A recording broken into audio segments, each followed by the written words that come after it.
Welcome back to the function slides. So we ended down here learning about how to test stuff, and we got very good at that.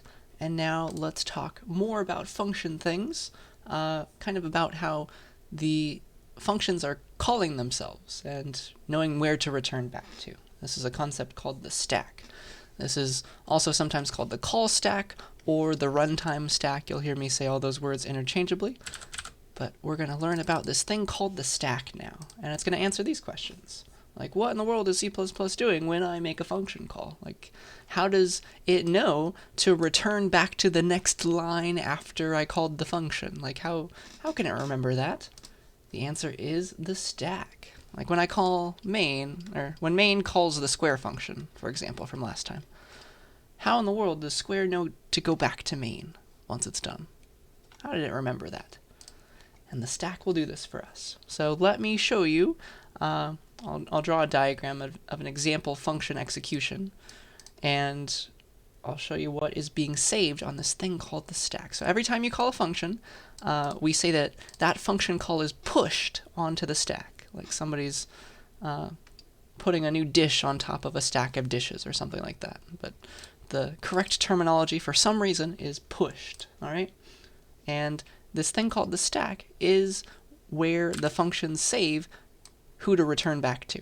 They just look below them on the stack. It'll make sense when I draw it, don't worry.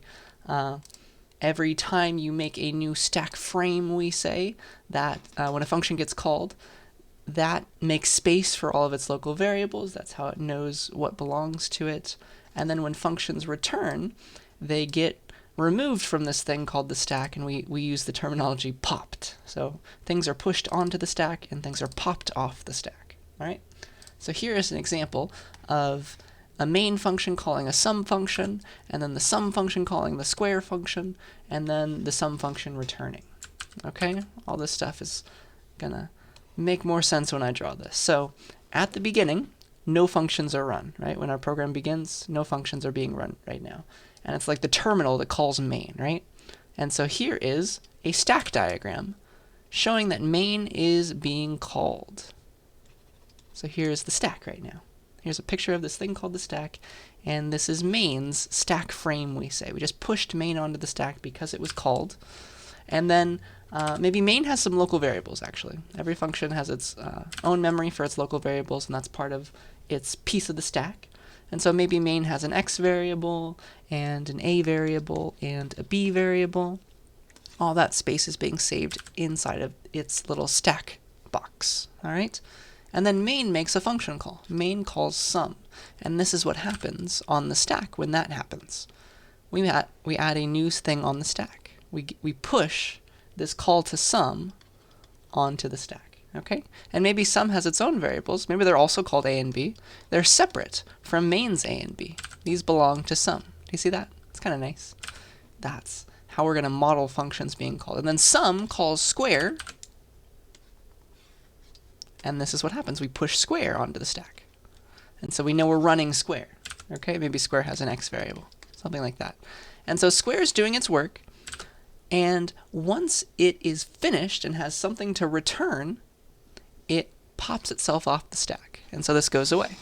Normally I would be erasing this, but I'm going to keep it here and just draw a slash through it. So this is square. It's done with its work. It's ready to return its answer back. Bam, it's going to pop itself off of the stack. And who does it return to? Where does the program need to continue? It's sum, because sum called square. We need to go back to the caller. We need to go back to sum. It's just whoever was immediately below you on the stack. That's how you know where to return to. This is what C++ is remembering. Okay? And then sum, once it's done, it'll also pop itself off the stack and return its answer, whatever it was summing together, to main. Isn't that neat? And so now we're just back in main running, but all of these functions knew who to return to because they just looked below them on the stack before they popped themselves. Okay, so that's, in a nutshell, how functions get executed. And remember that each function has its own little space for its local variables. They might clash in terms of names. That doesn't matter. This is square's x up here. It's not main's x when it's executing. Okay? So this will make more sense when I draw more things, but that is the start. Okay? And I was very specific and I said local variables belong to these functions. All the variables that you make inside of these functions live on the stack. We have other kinds of variables though. Let me teach you about global variables, okay? And talk about this term local, all right? So a variable that is defined inside of a function, it's a local variable. So every kind of variable that you've made so far, it is a local variable, okay? And you can make variables outside of functions too. Those are called global variables, and they're meant to live forever, okay? So here's my silly example involving Harry Potter and the Goblet of Fire. So Harry, of course, is the boy who lived. He lives forever. He is a global variable. We'll make a program to represent this, okay? And then Cedric, I should probably change this example because maybe we're not huge Harry Potter fans like all the millennials are. Cedric dies, sadly, in this movie. Spoiler alert. So we'll make him be a local variable because he only lives for the life of his function, okay? He's like inside of some function, and once it returns, all its memory goes away, okay? So here is my silly example of this. Vim, I don't know, local versus global .cbp. So here is a global variable, int Harry Potter equals 42. This is a variable defined outside of any function.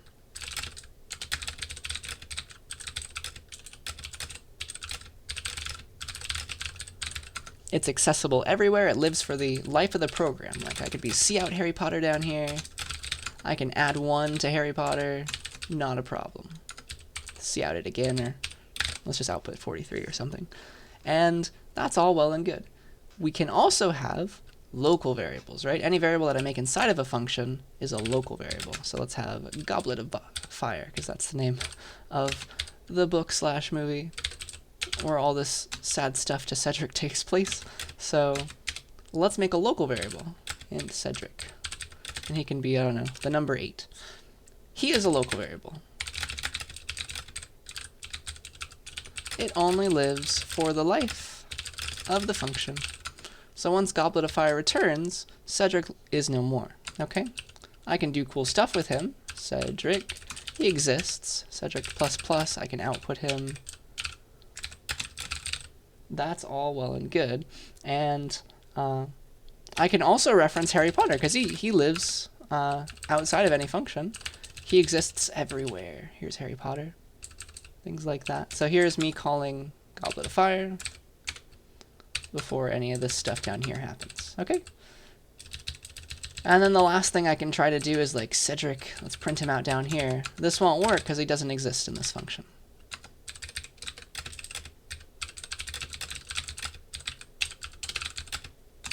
He's already dead by the time we get here.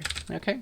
So that's my silly little example of global versus local. Try and see if you can guess what's going to happen when all this gets printed. What do you think the output's going to be? And then we'll talk about it. 9, 42, and 43. Crazy. Okay? So, yeah, let me draw a diagram of how this is all executing, and that should help you. Let's see here. I want to go right here. Okay, so, yeah, the stack and all the global variables are separate places in memory, surprisingly. So here's my stack with main and all that. Main gets called. Main right now has no local variables. Sad. That's okay. We do have a separate place in memory that stores all the global variables right here. And so this is where Harry lives. And he starts out as the number 42. And so this space in memory lives for the life of the program. Okay? And then we call main. So main runs, we call Goblet of Fire, which is going to push Goblet of Fire onto the stack.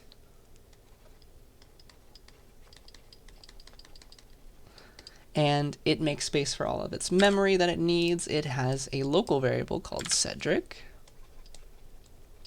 set to 8, and then it's going to run. So Cedric ++, so now he's 9, and then we output Cedric, so we output 9, and then we output Harry Potter, and he's set to 42 right now. He's living over here. And that was all of Goblet of Fire. It's going to return now. It's going to return to whoever called it. Pops itself off the stack. Now we're back down here in main. Does that make sense? And so now main's running. It's doing the rest of its stuff. It knows to continue right here. So Harry Potter plus plus 43. And so then it's going to print 43. Do you see how that's executing? And obviously down here in main, like this stack frame is gone. There is no Cedric anymore. Main has no local variables. The only thing we can reference right now is the Harry Potter variable. Okay? So that is my silly example of the stack and all the local variables that live on it versus the globals section of memory that stores all the global variables, and those live forever. Those don't ever go away. Okay? And so I think that's what I wanted to show you. I think I can delete this extra slide now. Okay. So let's move on to something different now. A different kind of variable. Okay, it's called a reference. Alright, so you may be wondering, like, when I pass things to a function, they kind of get copies of the things I pass along. Maybe that's not what we want. How in the world can I modify the values that I pass along to a function? How do I make them not copied? I'll show you that. And right now we don't know how to return a bunch of values at once, right? Like a return type, it's an int. I can return a single int. That's all I get. How can I return multiple values from a function? References give us a way. All right. So a reference is a variable that's not really a variable. A reference is an alias for another variable that already exists. It's just a different name, right? Secret code name. It has no memory. It takes up no memory. It's just a different way of talking about a different place, another separate variable, okay? And you use the ampersand, a single ampersand, in a type. It modifies a type. I'll show you how. And that allows you to create a reference, to give another name for an existing variable, okay? So here's how it works. Here is a normal int variable, a local int variable called 42, called x that holds 42, right? And so that'll do this. X is 42, sure. Here's how I can make a reference to x, give it a new name, okay? I say int, and then an ampersand, that modifies the int type. So you read it kind of backwards, like this is a reference to an int. Let's call it z, and that's equal to x, okay? And so this line right here creates the reference. Z, you read this as z is now a reference to x, okay? That's how you read that. And so what it just did is it gave a new name to the same box in memory. Now you can just as easily say z like you could have said x. So instead of saying x++, now you have options. You can say z++. That is now equivalent. Z and x, for all intents and purposes, are the same place in memory. They're talking about the same box. Okay, so no new memory got made with this line, but it made a new name for an existing place. Okay, so let me show you that. And we'll go from there. References. So here's int x, 42, and here's int ampersand z equals x. So z is a reference to x. Okay, so I can print out x. I could have just as easily printed out z, because z is now a new name for x. So I'll print 42 twice. I can say x++. That adds 1 to x/z now. I could just as easily, though, say z++. It's the same variable. So these two lines are always going to print the same thing when I run them. Okay?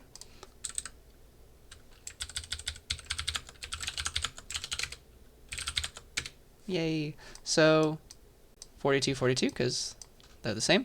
Then I add 1 to x, which is modifying that original box in memory. It used to hold 42, now it holds 43. So x is 43, and z is a different name for x, so it also prints 43. It's the same place in memory.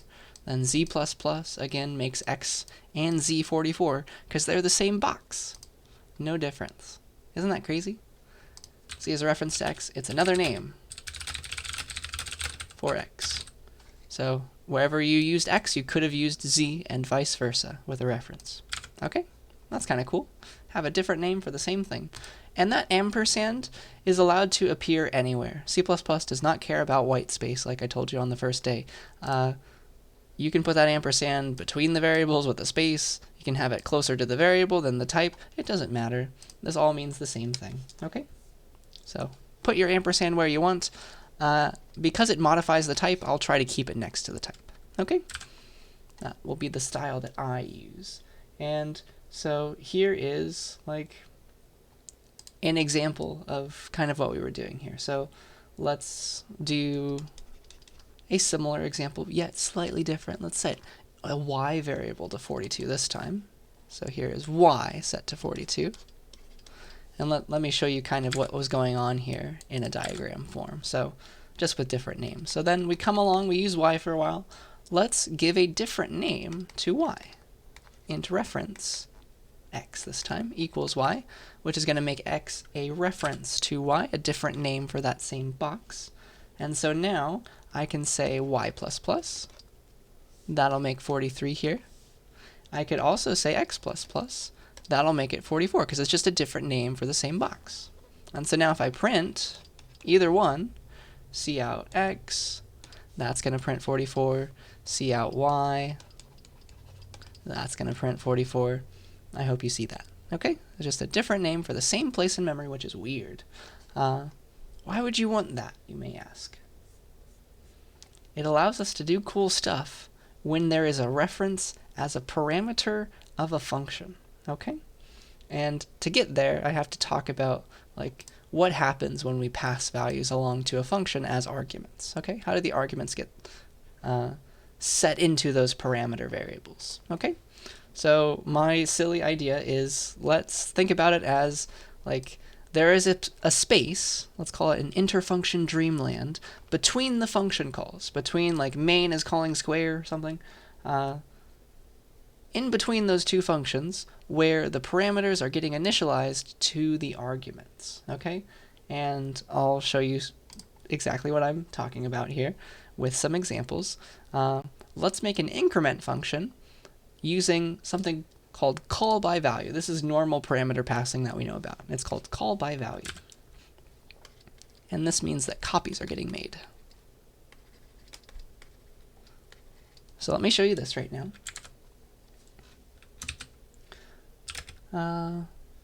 Let's see, what do I want to talk? How do I want to call this? Call by value.cpp, or call by val, let's say. How about that? So here is, I don't know, let's make a variable v in main, holding 42 of course, and let's make an increment function. Let's do void increment, and we'll have it be vi value. And it will take some number, call it x, and it's going to increment it. Yeah. And then I'll output v. What do you think is going to happen here? And actually, let me do both of these in the same program. So let me quickly rename this. What I'm trying to teach you is the difference. So call by val and ref at the same time. Okay, so this right here, this function is called a call by value function.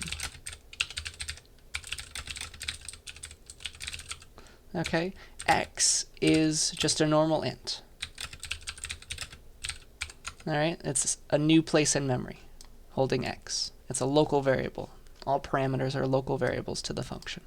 Okay, and so I'm going to call increment by value in between these two lines with v, and we're going to see what happens. What do you think this should print, by the way? It's going to increment its x that it gets. What should this be printing right here? What do you think is going to happen?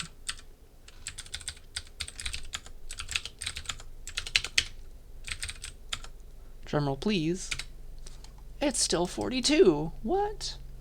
And this has to do with this copying that gets made right here. So let me teach you about what's happening and this interfunction dreamland as well. So main happens, Main happens first, of course, and main has a variable v, which I set to 42, right?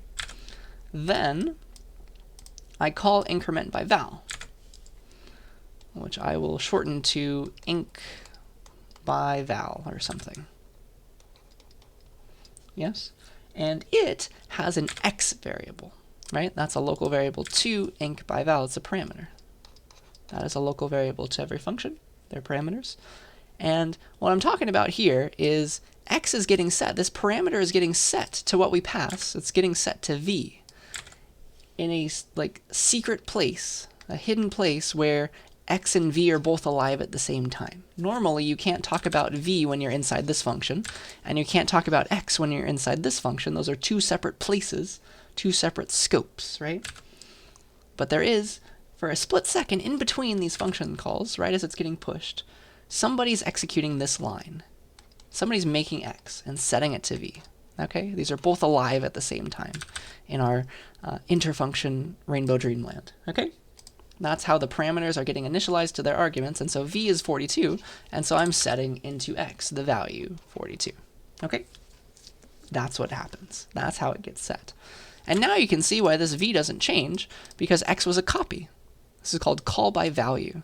You're copying into x, some other value from some other place. All right? And then we say x plus plus, and so this, of course, is 43, does nothing to v. Okay?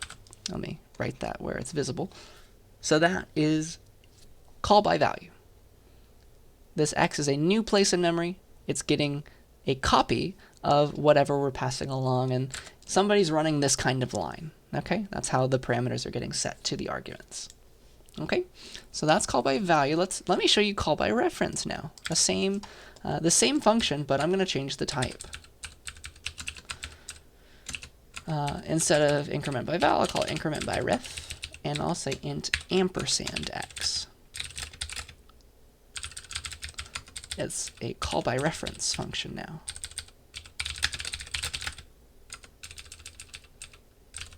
Okay? X is a reference to an integer. It is not its own place in memory. And so let's run this one. Increment by ref of v, and then we'll output v again. What do you think is going to happen now? Oh, well, now it's changing. Now it's 43. And why? All right, let's talk about why. Let's go back to blue. So here, main was chugging along. V was still 42, right?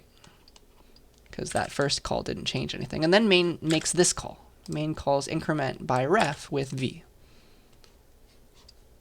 Inc by ref. And it has an x variable, right? It has an x variable that is a reference. So let me, instead of drawing this in blue, let me draw everything that belongs to inc by ref in green. I'll make this easier to talk about. Okay? So inc by ref has an x, but it is not its own variable. It's a reference, right? Somebody is saying not in x equals v in this interfunction dreamland. This is getting initialized because somebody's saying int ampersand x equals v. You see that? This argument is being passed along, and somebody's doing some kind of assignment function or assignment call. Okay? Assignment statement. That's a better term. So this is happening, and you know that references don't make their own variables. They just give a name to an existing variable. So look what happens. We have a v, and we also have x down here. That's the same name for this variable. Isn't that neat? So now x is talking about some other function's variable. You couldn't do that before. With references, you can. So v now is x at the same time. And now by saying x plus plus, we get 43. Isn't that neat? And that's actually incrementing v. So back down here, this returns, and we can ask about v, and it really did change because it got, this function got a reference to v. It just used x to talk about the v. Okay? This is a complicated idea, but I hope you see what's going on here. The difference between call by value, which makes a copy for its parameters, and call by reference, which just gives a different name to an existing place and allows you in a different function to change a value that does not belong to you. That's nice to do, nice to be able to do sometimes. Okay, so that's that. That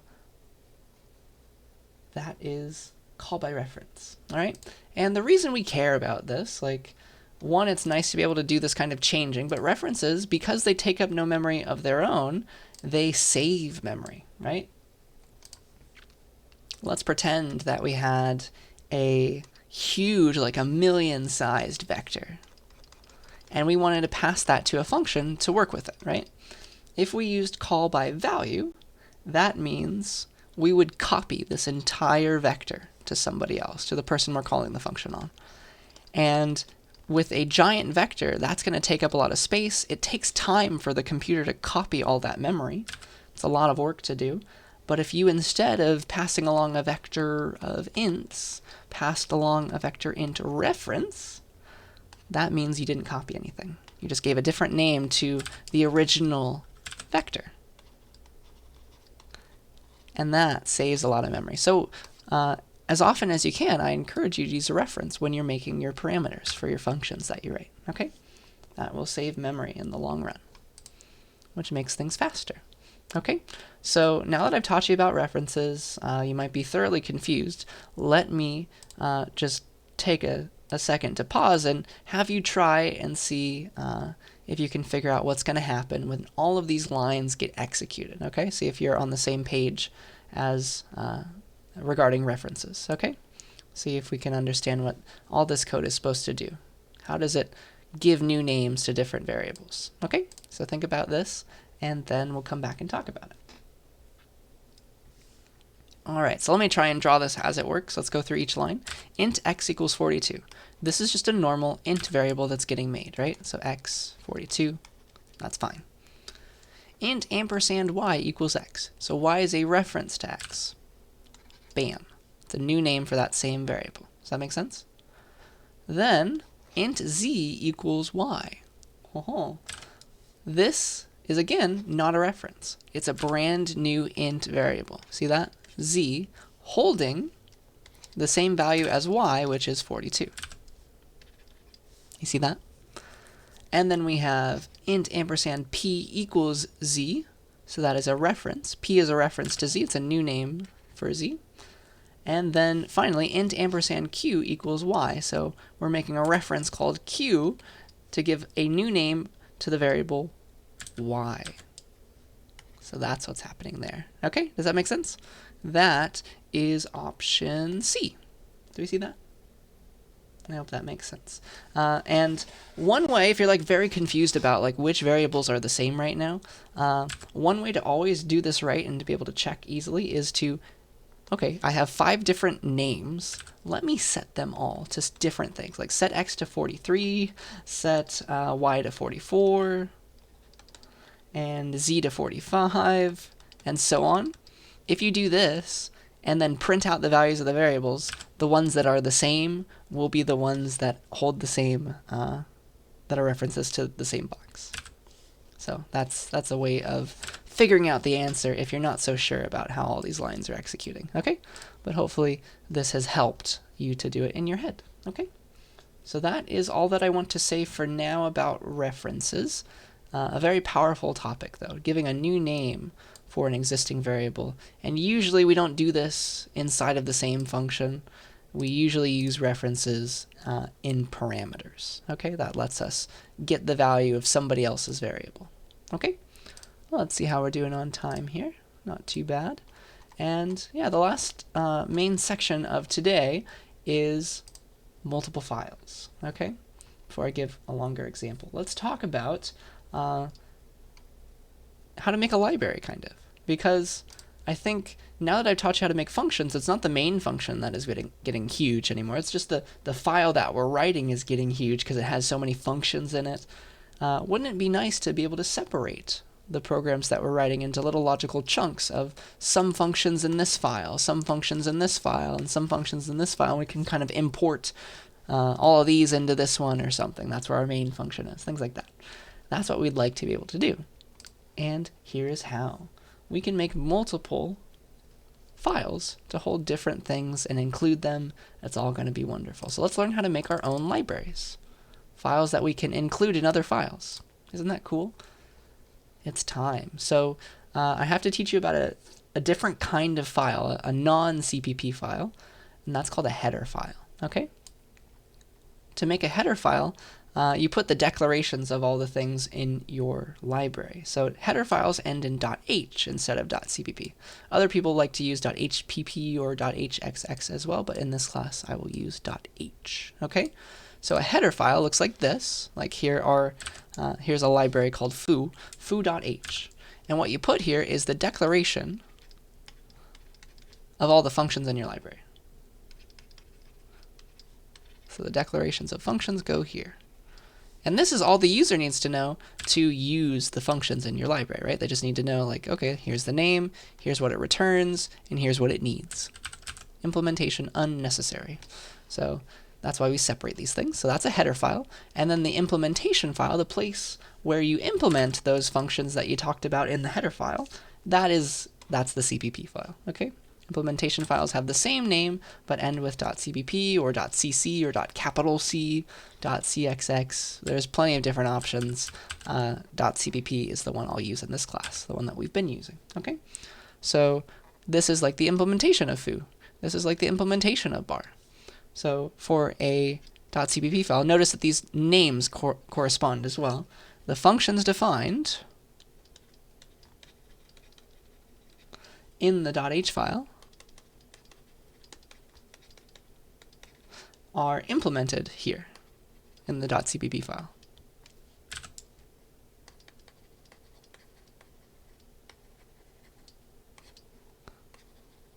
Okay? And customarily, you also include the header file. And I'll talk about what that means. Okay? When you want to use your library, you include your header file, of course. Okay? Because that's where everything is defined. That's all that the compiler needs to know how to run these programs. Okay? To run these functions that you're writing in your bigger program. So you include your header file that you wrote, but because it's not a library header file, it's one that you wrote yourself, we don't use those angle brackets anymore. To say, like, I want to include my custom header file that I made for myself that's in my current directory, you use double quotes, okay? Between the name. All right? So you include your header file with double quotes now, instead of those angle brackets, and that is essentially it, okay? You compile. When you're ready to compile, you have to give all the implementation files to G++. So you say G++, normal stuff, and then you give all the .cpp files. And that compiles every little thing that we put into separate files into one, okay? The header file is unnecessary to give to G++ because of what include does, okay? And I'll talk about that in just a second.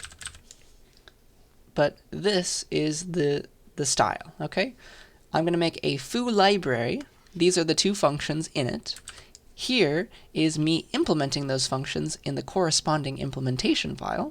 And then here is me using that library. I'm including the foo library, and I am running those functions now that I have access to them. Okay?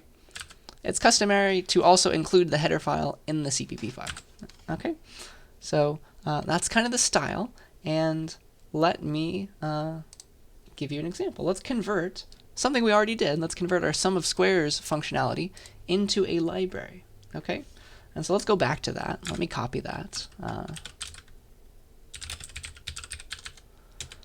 That is sumsquares.cpp. So let me copy lecture 11 sumsquares.cpp to the current directory. Let's make a new folder for it. Let's make a sum of squares library. Okay, so I'm going to put all this in this folder, sum squares, into the sum of squares folder. And now let's work inside of that. Okay, so it just has this file right now, sumsquares.cpp, and let's make it like this. Let's call it sum of squares, because apparently that's what I called it last semester. That's our starting point.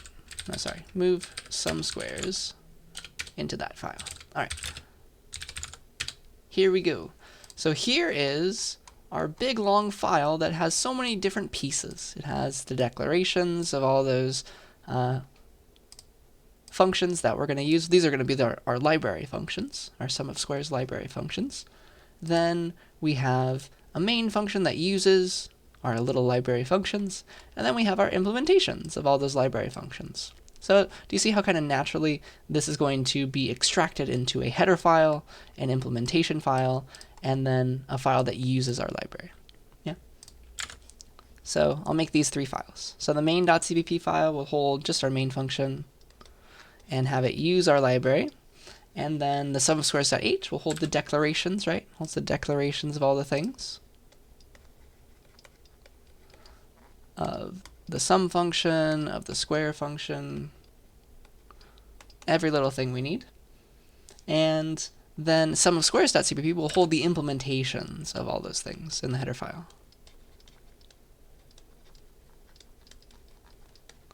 Implementations of all that stuff right there, okay?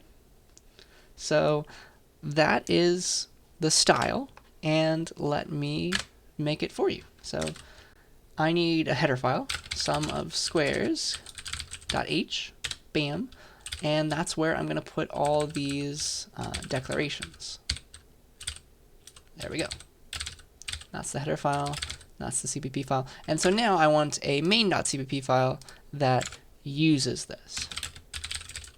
That's where the main function is going to go. So I'll steal all of this and put it in main.cpp. Okay? And so now, here's what I want to do. Customarily, you include your header file in the CPP file, even though right here it's technically unnecessary. And then also, if we want to use sum of squares from 1, 2, we have to include our library. And that means we include the header file.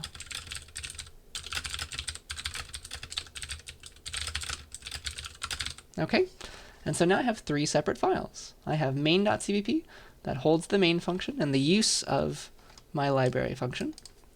I have the header file that tells C++ and like the user how to call all this stuff. These are the names of the functions defined in this library.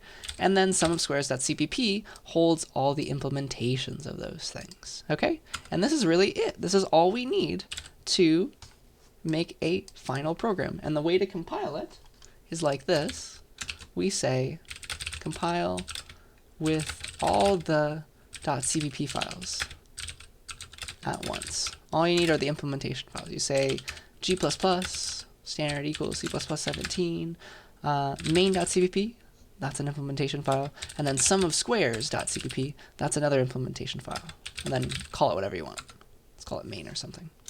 So that is how it's going to work. And here is me compiling it, and I'm in the wrong folder, sorry. cd sum of squares, that's where we put all this stuff.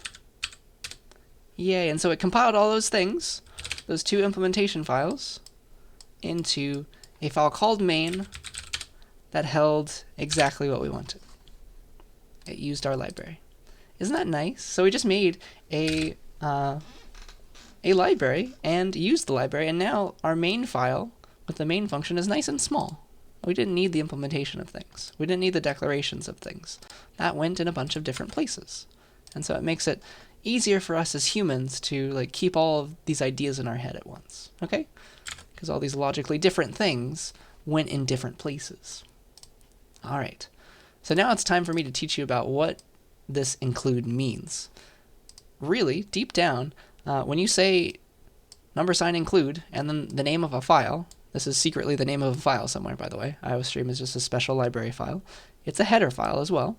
It contains declarations of things. When we say include sum of squares.h, what C++ does is it just copies and pastes the entire contents of that file right where you put the include. So it's copying and pasting this entire file, oops, to right there. to right where we put that include sign. It's just getting replaced. That's what including does. Okay? And so that's how it knows about these things now.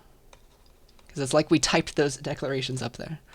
When you include a file, it gets copied and pasted to right where you put that include line.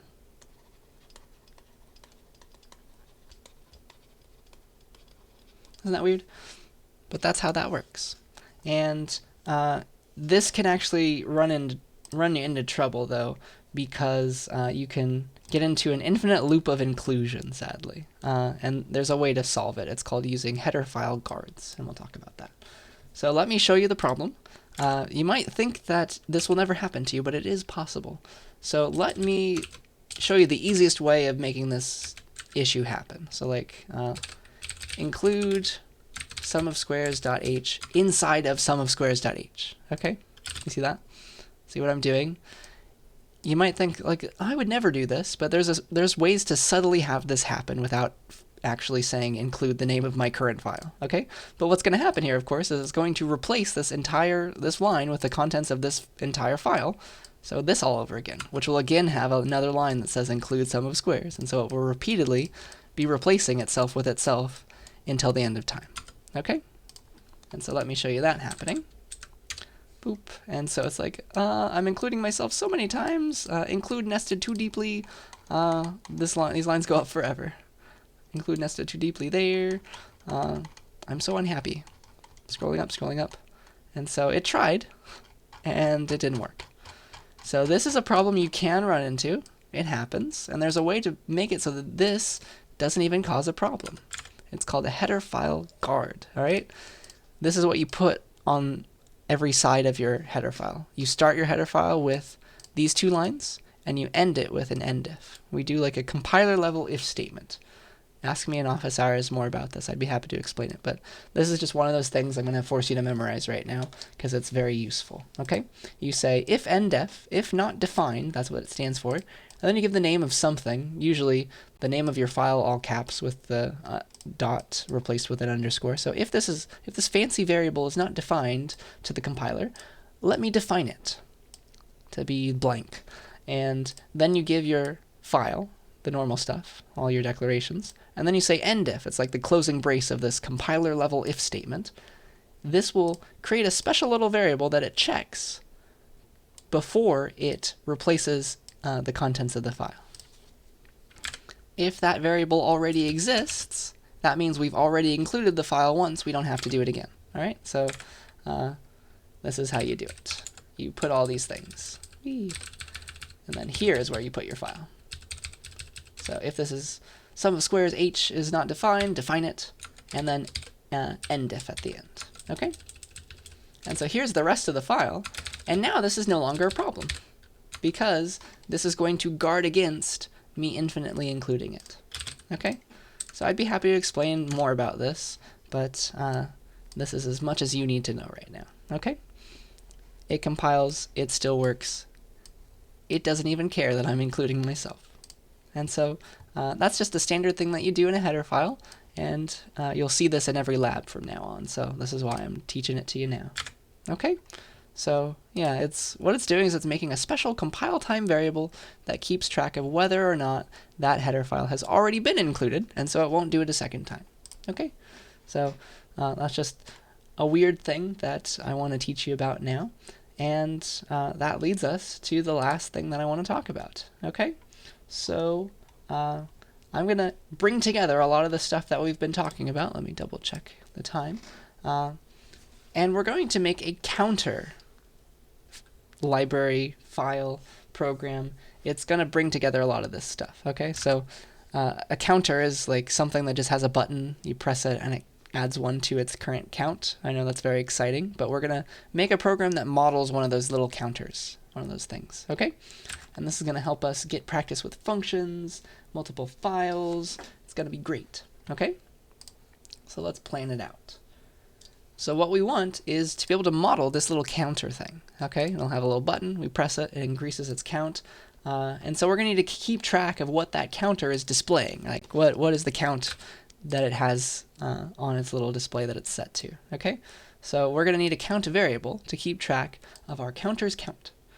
And we'll put that in the .cpp file. It'll be a global variable, okay, called count. And we'll start it at 0, because that's like you open up a counter out of its box, fresh and new. Its display is set to 0, okay? And we can make an initialization function to make sure that it works like that, okay? So we'll set it to 0 with a function, and we'll only ever call our initialization function once, right when the program begins. This seems a bit weird, but it's modeling something that we'll learn about later, so just roll with me on this one, okay? Then we'll have an increment function, okay? That's another thing that we want to do to our counter. We want to be able to increment that count.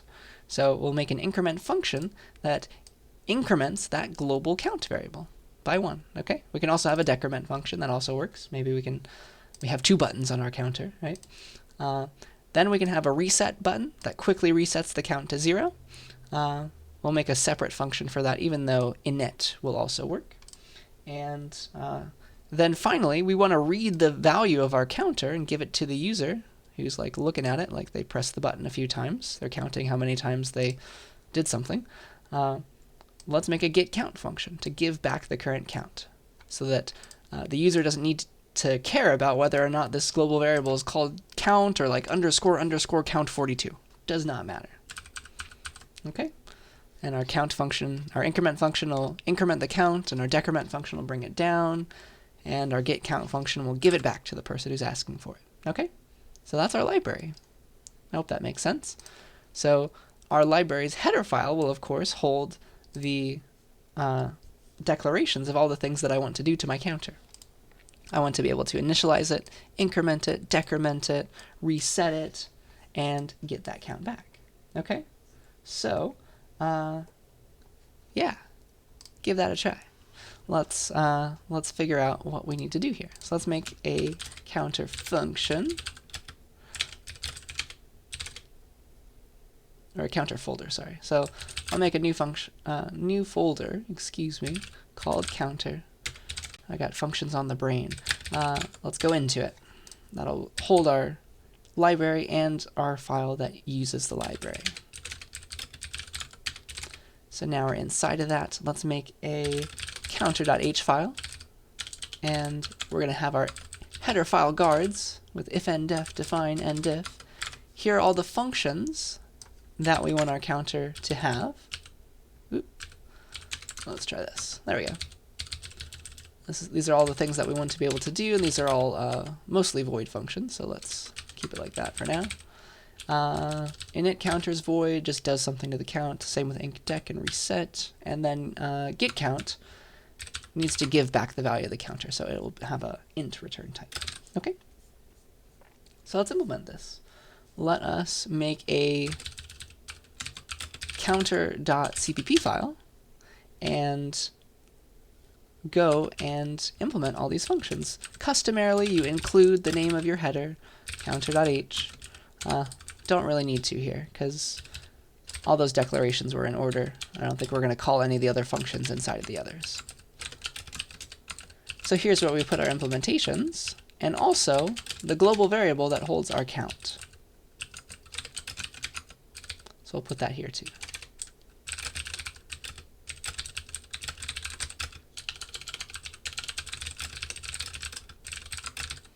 That's going to go there. And now, these are all our library functions. How do you initialize our counter? Well, set that global count variable to 0. How do you increment the counter? Well, increment that global count variable. How do you dec? Subtract that global count variable by 1. Reset. Set the count to 0 again.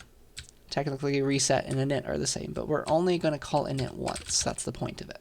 It initializes the counter once and for all. And then getCount gives back the value of our counter variable, count. So the user doesn't need to know what its special name is. We're going to make a function that gives it back. Okay? So, here we go. Let's make a file that uses this library. We're going to include the header file and go from there. I'll call it main.cpp again. So I want to use my library, so I'll include it. Include counter.h, include the header file, and now I have access to all of these functions. Isn't that nice? So I want to always remember to call init first, init counter, and then I can use my counter. I can increment it, be like inc. That'll make the count 3, right? Then we can dec, make the count 2, and then I can use get count to print out the count. And so 1, 2, 3, dec makes it 2. This should print out 2. This is a very complicated way of printing out 2. So here is the .h file. I'm using all these functions that I have defined, declared, and here's the implementations of them, right? Here I am using, secretly, this hidden away global variable called count that only the library knows about, okay? I'm just using the functions that are available for me to use in their header file. That's all I get to think about. That's all that is defined to me, because this is copying and pasting only the header file right now, okay? So to compile, you give all the C++ files. You give main.cpp, you give counter.cpp, and that's it. Okay? Those were the 2 implementation files. And then we compile it. I'll call it main again, /main. And what do you know, we printed 2. Yay. Isn't that neat? And then you can do whatever you want. Call increment as many times as you want, decrement as many times as you want. You can intersperse these, and it should always work. So 4, 3, 4, 5, 4, 3. Now it should print 3. Yay. And so it's working. Isn't that cool? These are like the little buttons on a counter. So we just made that. You should be very proud. Let's see how we're doing on time.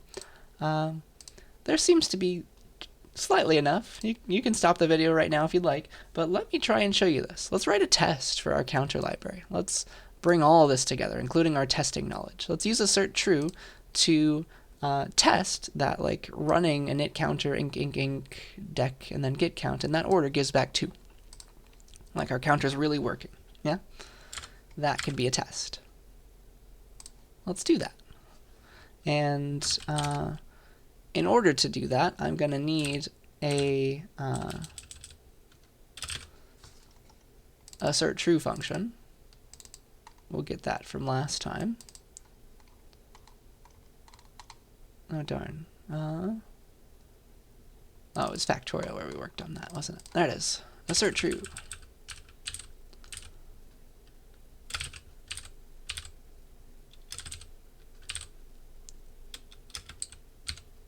Okay, I think we're back to where we should be. So here's my assert true function. It needs the string library.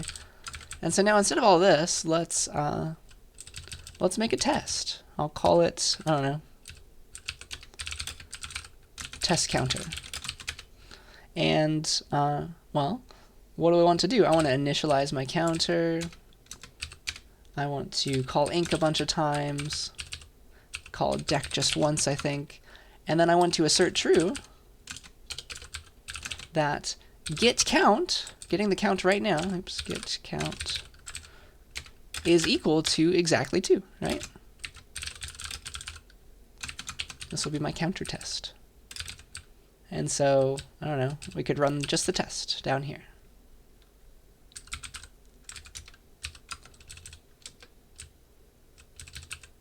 Maybe I'll comment out this one. So here's me running my test. Do you see how this is checking to make sure, like, one use of the counter really does the right thing? Yay, and it passed. And you can make as many functions as you want, as many testing functions as you want to test your counter library and how it interacts with itself. You can be like, okay, maybe if I just initialize it, that should make sure that, and I don't press any buttons, that should make sure that the counter is exactly 0. That could be another test. Maybe you don't want your counter to ever get to be below 0. You can make a test that just calls dec a few times and make sure that the library makes sure that it doesn't do that. That's also possible. Right now it does, so maybe you'd have to change the library. But there are plenty of options and plenty of tests to write. Okay? And the more you write, the more confident you become that your code is correct. So this was a nice little example. 3 files. Definitely study all these. These are very important. just bringing together all the stuff that we did. We made a library for ourselves, we imported it, we tested it, a lot of stuff happening. Okay, so that's all I want to talk about in this lecture. We'll come back and finish up our function slides next time. So I'll see you then.